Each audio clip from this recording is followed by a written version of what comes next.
اللہ نے تمہیں پیسے دیے ہیں, نئی گاڑی تم نے خریدی ہے, چھوٹے بچے کا جوتا کیوں باندھ دیا آگے تم نے؟ جوتا باندھنے سے اگر یہ ایکسیڈنٹ سے, حادثے سے گاڑی بچ سکتی ہوتی ہے تو پھر پاکستان کے جتنے پی آئی اے کے جہاز ہیں سب پر باندھ دینا چاہیے, سب پہ جوتے لٹکے ہوئے ہوں. عجیب تم نے فلسفہ تراشا. کسی نے جو ہے وہ کالی رنگ کی پٹی باندھ دی نیچے جس سے اس کو نظر نہیں لگے گی. گھوڑے کے پاؤں کے نیچے جو کھری لگی ہوئی ہوتی ہے کچھ لوگوں نے اپنے گھروں میں وہ باندھی ہوئی ہوتی ہے کہ اس سے ہمارے گھر کے اندر کوئی مصیبت نہیں آئے گی, کوئی تکلیف نہیں آئے گی. کسی نے ہنڈیا اپنے گھر کے اوپر الٹی رکھی ہوئی ہوتی ہے, یہ ہنڈیا بچا لے گی. اور میاں ہنڈیا کیا بچائے گی تجھے؟ اللہ کے قہر سے کچھ نہیں بچا سکتا. جب تمہارے اوپر کوئی مصیبت نازل ہونی ہے تو کچھ نہیں بچا سکتا. اگر بچنا چاہتے ہو تو پھر اللہ سے استغفار کرو, اللہ تعالیٰ کی تسبیح کرو, اللہ کی تحلیل کرو, میرے حضور پہ درود پڑھو, پھر دیکھنا کہ مصیبتیں ٹلتی ہیں یا نہیں ٹلتی. تو یہ خام خواہ کے رکیے اور یہ عامل لوگ جو ہیں ان کا تو کام ہی یہی ہے. ان کا کام چلتا ہے لوگ ذوف الاعتقادی میں مبتلا رہے ہیں اور یہ کہہ دیتے ہیں کہ آپ کے خاندان میں ایک منحوس عورت ہے, یہ اس کا کیا ہوا ہے, تو کوئی نہ کوئی منحوس تو پہلے ہی انہوں نے طے کر رکھی ہوتی ہے, فوراً ذہن وہاں جا کلک ہو جاتا ہے. اس کا نون سے نام شروع ہوتا ہے, اس کا کاف سے نام شروع ہوتا ہے, اس کا جیم سے نام شروع ہوتا ہے, تو پورے خاندان میں کسی کا نام کاف, نون یا جیم سے تو شروع ہوتا ہی ہوگا, یا دوستوں میں, تو فوراً ذہن جو ہے ادھر منتقل ہو گیا. اب یہ بابا جی نے بتا دیا ہے, ہاں ہاں ہاں اس نے یہ بات کی تھی, کچھ باتیں یاد آنے لگی. اس کاف سے شروع ہونے والے نام کے ساتھ نفرت پیدا ہو گئی. اس بابے نے نفرت کا کاروبار کیا. اس نے تو 100 روپے 200 روپے لے لیے لیکن دو انسانوں کے اندر نفرت ڈال دی. اس کا گریبان کل قیامت کے دن پکڑا جائے گا. ان ملنگوں کے پاس, ان ذوف الاعتقادی کو پھیلانے والوں کے پاس کبھی نہ جاؤ. تمہیں مصیبت پڑی ہے, تمہیں لگ رہا ہے کہ شاید میرے اوپر جادو ہے, تو پڑھو نا سورہ بقرہ, جادو جڑ سے اکھڑ جائے گا. 40 دن اپنے گھر میں سورہ بقرہ پڑھو, برکت ہوگی. کہتے ہیں مولوی صاحب 40 دن تو نہیں پڑھی جا سکتی, 2.5 پارے, ہمیں کوئی تعویذ ہی کرتے ہیں. ہم شارٹ کٹ چاہتے ہیں نا, روزانہ صبح 2.5 پارے سورہ بقرہ پڑھے, یہ تو ہم سے نہیں پڑھی جائے گی. تو آپ کوئی تعویذ ہی لکھ دیں. کاروبار میں برکت نہیں, میں کہتا ہوں پڑھو نا سورہ واقعہ, 3 رکوع ہیں, برکت ہوگی. ہم کہتے ہیں ہمیں تعویذ ملنا چاہیے, بس وہ ہم گلے میں رکھ دیں, بٹوے میں رکھ لیں, پرس میں رکھ لیں اور ہمارا کام ہو جائے, ہمیں کچھ بھی نہ پڑھنا پڑے, ہمیں وضو تک نہ کرنا پڑے, نماز نہ پڑھنی پڑے اور برکت ہو جائے. ایسے برکت تو نہیں آتی. اس لیے چھوڑو ان کی جان, آؤ قرآن مجید پہ آؤ, آؤ سجدوں پہ آؤ, آؤ دعاؤں پہ آؤ. سحری کے وقت اس کی رحمتیں آواز دے رہی ہوتی ہیں, حل من مسترزقن, ہے کوئی رزق مانگنے والا, اور تم اس وقت سوئے ہوئے ہو, سارے دن ٹھوکریں کھاتے ہو. آؤ نا اس وقت جھولی پھیلا کے, ہاتھ پھیلا کے کہو مالک تو جھولیاں بھر دے. تو پھر دیکھنا میرا بیٹا سالم مشرکین کی قید میں ہے اور میں فاقوں کی حالت میں ہوں. تو فرمایا آل محمد کے پاس ایک سیر جو ہیں, بس اس کے علاوہ ہمارے پاس بھی کھانے کے لیے دنیاوی اسباب نہیں ہیں. کہا صبر کرو اور اللہ سے ڈرو, اور لا حول ولا قوت الا باللہ کثرت کے ساتھ پڑھو. یہ ایسا وظیفہ ہے, ایک حدیث پاک میں آتا ہے کہ یہ 99 بیماریوں کا علاج ہے. اس میں سب سے کم درجے کی بیماری ہم اور غم ہے. یہ دکھوں کا مداوع ہے, مشکلات کا علاج ہے, اور یہ وظیفہ میرے حضور نے بتایا. حضرت ابو ذر غفاری رضی اللہ تعالیٰ عنہ کو حضور نے 5 چیزیں بتائی تھی. ان میں سے 5ویں چیز یہ تھی کہ ابو ذر کثرت کے ساتھ لا حول ولا قوت الا باللہ پڑھا کرو.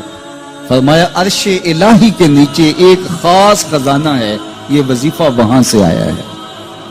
یہ زندگی میں معمول بنا لو, جب پھنس جاؤ, مشکلات میں آ جاؤ تو لا حول ولا قوت الا باللہ پڑھو, اللہ راستے کھولے گا. تو حضور نے 3 چیزیں فرمائی, اللہ سے ڈرو, صبر کرو, اور کثرت کے ساتھ لا حول ولا قوت الا باللہ پڑھو. وہ فرماتے ہیں کہ میں یہ عمل شروع کیا, ابھی گھر میں بیٹھا ہی تھا کہ دروازے پہ دستک ہوئی, تو میں اٹھا کہ دروازہ کھولوں دیکھوں کہ کون ہے. تو دروازہ کھولا, دیکھا میرا بیٹا کھڑا ہے اور اس کے پیچھے 100 اونٹ کھڑے ہیں. تو میں نے کہا کہ تم اور یہ اونٹ؟ کہا مجھے موقع لگ گیا, میں ان کی قید سے بھاگ آیا. وَيَرْزُقْهُ مِنْ حَيْثُ لَا يَحْتَسِبُ، وہ تمہیں وہاں سے رزق دے گا جہاں سے تمہیں گمان بھی نہیں۔ اس کے ہو کے تو دیکھو، اللہ اکبر، اللہ کے ہو جاؤ تو پھر وہ تمہاری ضرورتوں کا کفیل ہو جائے۔ فرمایا حضرت عبداللہ ابن مسعود رضی اللہ تعالیٰ عنہ نے کہ کسی شخص کو فقر و فاقہ آ جائے تو وہ لوگوں کو بتائے کہ میں آج کل بڑے مشکل حالات میں ہوں، ہر وقت لوگوں کو بتاتا رہے تو اس کی مشکل بڑھے گی، اس کی مشکلیں آسان نہیں ہوں گی اس طرح۔ اور اگر وہ اپنی اس مشکل کو کسی سے شیئر نہ کرے بلکہ مصلی بچھا کے اپنے رب سے کہے کہ مالک فقر و فاقہ آ گیا ہے اور اس کا علاج تیرے پاس ہے، اس مرض کا مداوع تیرے پاس ہے۔ حضرت عبداللہ ابن مسعود فرماتے ہیں کہ رسول کریم نے فرمایا جلد یا بدیر اللہ اس کو مالا مال فرما دے۔ یہ بھی کبھی کر کے دیکھو، مشکل آ جائے، فاقہ آ جائے۔ اور قرآن مجید کا دل سورہ یاسین ہے، جس نے ایک مرتبہ سورہ یاسین کی تلاوت کی اللہ 10 مرتبہ قرآن پڑھنے کا ثواب عطا کرے۔ اور کتنا بڑا اجر ہے، آپ ایک سال میں بھی شاید 10 قرآن مجید نہ ختم کر سکیں اور سورہ یاسین پڑھیں تو 10 مرتبہ قرآن مجید پڑھنے کا ثواب نصیب ہوگا۔ تو اپنی صبح کا آغاز سورہ یاسین سے کیا کریں، نماز فجر کے بعد اشراق تک سورہ یاسین پڑھ لیا کریں۔ سورہ یاسین اگر آپ پڑھ کے اپنے دن کا آغاز کرتے ہیں آپ کا سارا دن خیر سے گزرے گا۔ اس دن اگر کاروبار کریں گے تو برکت ہوگی، اس دن بہت ساری بیماریوں سے، آفات و بلیات ارضیہ اور سماویہ سے بچے رہیں گے، لوگوں کے شر سے، حادثات سے محفوظ رہیں گے۔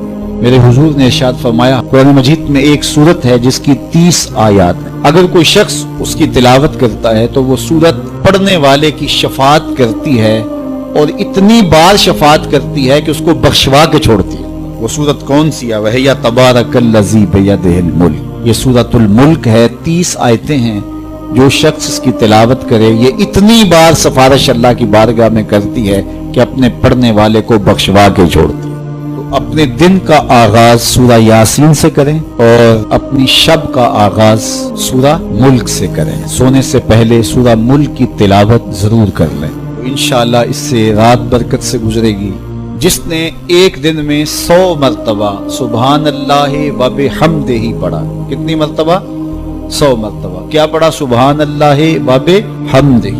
فرمایا کہ اس کے گناہ سمندر کی جھاگ کے برابر بھی ہوں تو اللہ معاف فرما دے گا۔ تو یہ اپنے وظائف میں شامل کر لیجئے، سبحان اللہ و بحمدہ۔ اور حدیث بخاری ہے کہ 2 کلمے ایسے ہیں جو اللہ کو محبوب ہیں اور زبان پر مشکل نہیں، زبان پر بڑے آسان ہیں، اور جب میزان پہ رکھے جائیں گے تو پلڑے کو جھکا دیں گے، بڑے بھاری ہیں میزان پہ۔ وہ 2 کلمے یہی ہیں، سبحان اللہ و بحمدہ، سبحان اللہ العظیم۔ تو اگر اس کو 100 مرتبہ روزانہ پڑھے تو سمندر کی جھاگ کے برابر۔ ذرا انداز، ما یفعل اللہ بعذابکم، وہ تمہیں عذاب دے کے کیا کرے گا؟ تم اس کی مخلوق ہو، اپنے دستے قدرت سے اس نے تمہیں بنایا ہے، تو وہ تمہیں عذاب دے کے کیا کرے گا؟ اس کی ضرورت نہیں ہے کہ تمہیں عذاب دے، نہ اس کی چاہت ہے کہ تمہیں عذاب دے۔ کوئی خود چھلانگے لگائے تو اس کی مرضی۔ فرمایا کہ ما یفعل اللہ بعذابکم، وہ تمہیں عذاب دے کے کیا کرے گا؟ ان شکرتم وآمنتم، اگر تم شکر ادا کرو اور ایمان لاؤ تو وہ تو قدردان ہے جو کوئی اس کا شکر کرتا ہے اور جو اس پر ایمان لاتا ہے۔ تو اللہ اس کے لیے عذاب نہیں رکھا، اس کے لیے رحمتیں رکھی ہوئی ہیں۔ تمہیں دستے قدرت سے بنایا ہے اور وہ تمہیں خوش دیکھنا چاہتا ہے، تمہیں خوشحال دیکھنا چاہتا ہے، تمہیں سرشار دیکھنا چاہتا ہے، تمہیں نہال دیکھنا چاہتا ہے، تمہاری زندگی کو خوشگوار دیکھنا چاہتا ہے۔ تم نے اپنے آپ کو خود اپنے اعمال کی وجہ سے مصیبتوں میں ڈالا ہے، تو کہا شکر کرنے کی عادت ڈال لو، دیکھنا پھر اللہ تعالیٰ جل شانہ کی رحمتیں تمہارے اوپر کس طرح اترتی ہیں، اس کی نوازشیں تمہارے اوپر کیسے برستی ہیں۔ توکل اگر ہم سیکھ جائیں تو توکل ایک ایسی دولت ہے کہ جو خوشحال زندگی کی ضمانت بنتی۔ جب ہم اللہ پر توکل نہیں کرتے اور ہم سمجھتے ہیں یہ سب کچھ ہماری محنت کا نتیجہ ہی ہوگا، اور نتیجہ جب نہیں آتا تو پھر ہم بے چین مضطرب ہو جاتے ہیں۔ اور جب ہم اس پہ توکل کر لیں تو پھر ہمارا صرف اتنا ہی کام ہے کہ میاں ہم یہ کام کر رہے ہیں، بس یہ حکم، ہم بیج بو رہے ہیں، بس یہ حکم ہے اور بو رہے ہیں، باقی اس پہ بھروسہ ہے، یہ کام اس کا ہے کہ اس نے اس کو اگانا ہے، اس کے اوپر پھل لگانے ہیں۔ تو جب اس پہ توکل ہو جائے تو بندہ سوکھا رہتا ہے۔ ورنہ بندہ مشکل میں مبتلا ہو جاتا ہے۔ بسا اوقات ایسا ہوتا ہے کہ بندہ ایک منصوبہ تیار کرتا ہے، اس کا عملی نتیجہ اس کو سامنے نظر آ رہا ہوتا ہے، لیکن نتیجہ بالکل الٹ جاتا ہے۔ سید علی المرتضیٰ فرماتے ہیں میں نے اپنے ارادوں کی شکست سے ہی اپنے رب کو پہچانا ہے، کہ میں ایک منصوبہ تراشتا ہوں کہ یہ اور یوں ہوگا اور وہ ہونا چاہیے، لیکن نتیجہ وہ نہیں آتا، تو کوئی طاقت ہے اس کا جو نتیجہ بدل دیتی ہے۔ تو بندہ اس طاقت پہ یقین کرتے، اس پہ توکل کر کے جو ہے وہ اس پہ بھروسہ کر لے تو زندگی سوکھی ہو جاتی ہے۔ مغرب میں جو اللہ پر یقین نہیں رکھتے وہ خودکشی کر لیتے ہیں کہ یہ کیوں ہو گیا، ایسا نہیں ہونا چاہیے تھا، لیکن ہم خودکشی اس لیے نہیں کرتے، ہم کہتے ہیں میرا رب جس طرح چاہے اس طرح ہی ہوتا ہے، جو اس نے طے کیا ہوا ہے وہ کر کے رہتا ہے، اس لیے تم اس پہ توکل کر لو اور اس پہ بھروسہ کرو۔ حضور علیہ الصلوۃ والسلام نے فرمایا لو انکم توکلون علی اللہ حق توکلہ، اللہ پر توکل کرنے کا جو حق ہے اگر تم وہ ادا کر دے تو فرمایا اللہ تمہیں ایسے رزق عطا کرے جیسے پرندوں کو عطا کرتا ہے۔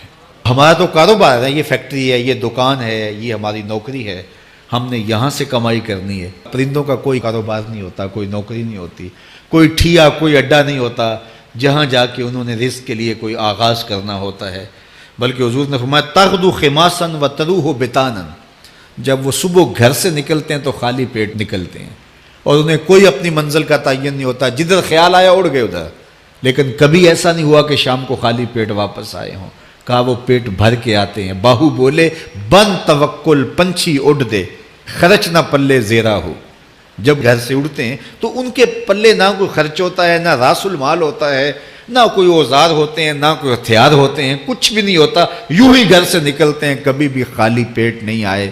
فرمایا اگر اللہ پہ پرندے توکل کر لیں تو اللہ اسے بھی عطا کرتا ہے، تم توکل کرو گے تو تمہیں عطا نہیں کرے گا۔